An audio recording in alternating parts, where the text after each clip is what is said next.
Yes, uyu munsi ntabwo tubabwira ibintu byinshi, turababwira ko turi Nzuri Business Group Limited nk'uko mumaze kubimenyera. Ibyo dukora murabizi, tubarangira imitungo itimukanwa yaba igurishwa cyangwa se ikodeshwa, kandi tukabamanagingira n'imitungo yanyu itimukanwa. Kandi rero subscribe utarabikora, ukore kukazogera, ukore share kugira tujye tubana umunsi kundi 5 kuri 5 n'abawe bose. Nkuko mubibona rero ubu tubabereye kuri tere hano i Kanombe kuri kaburimbo neza imbere y'ikibuga cy'indege. Iki ni ikibanza cyiza kinini kiri kugurishwa kandi amafaranga makeya uyanyije nuko kingana. Ni ikibanza gifite ubuso bwa metero kare 850 hafi 900. Urumva harimo ibibanza bitatu, kikaba kiri kuri kaburimbo kandi kikaba gikrotiriye, cyose kirimo n'inzu ishaje ariko ntitwayibara. Ni ikibanza gikrotiriye gifite ubuso 850, kirimo ibibanza hafi bitatu, kikaba kigurishwa kandi amafaranga atari menshi. Iki kibanza wakigura ugakatamo ibibanza ukagurisha, wakigura ugakatamo ibibanza ukubakamwe amazu ukayagurisha, cyangwa ukagira ituramo indi ukayikodesha, cyangwa zose ukazikodesha. Iki kibanza ari ku mushoramari uzi ubwenge ushaka kunguka yakubakamo apartment, nubwo washyiramo inzu 12 cyangwa 24 zajyamo, kubera ko ni ikibanza cyiza kinini kiri kuri kaburimbo gikrotire kandi kiri ahantu heza cyane, apartment zakora cyane.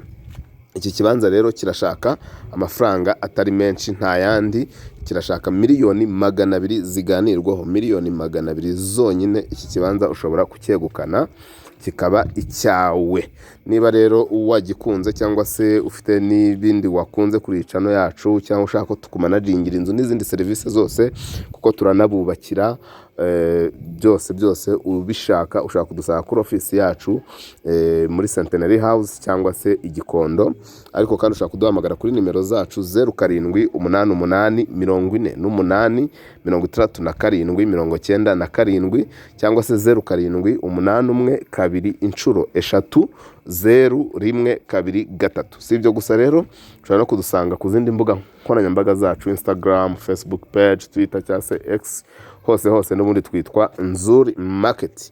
Ariko reka tukwibutse indi serivisi cyangwa se ubundi buryo bwiza tubafitiye. Ushatse n'iki kibanza wajyayo ukakihasanga.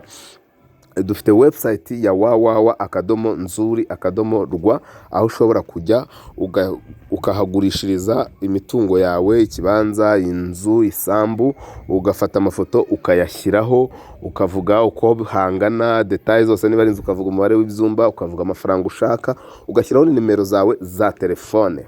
Warangiza ukabona aho tugusaba kwishyura amafaranga 20,000 gusa, ukabyishyura, noneho ukabona umutungo wawe ukajya ku isoko ukazihamagarirwa n'umukiriya. Ni nako kandi nawe ushaka kugura nta mukomisiyoneri, nawe urajya kuri iyo website ureba imitungo iriho, ubona ukabona uwushimye ukandeho, urabona aho bagusaba kwishyura amafaranga 5,000 byonyine, ukabona nimero za nyiri umutungo, mukivuganira, mukaciririkanya, mugahana gahunda, ukamwishyura, bityo mukagura kuri diri itwaye 25,000 gusa, nta komisiyo, nta kintu na kimwe.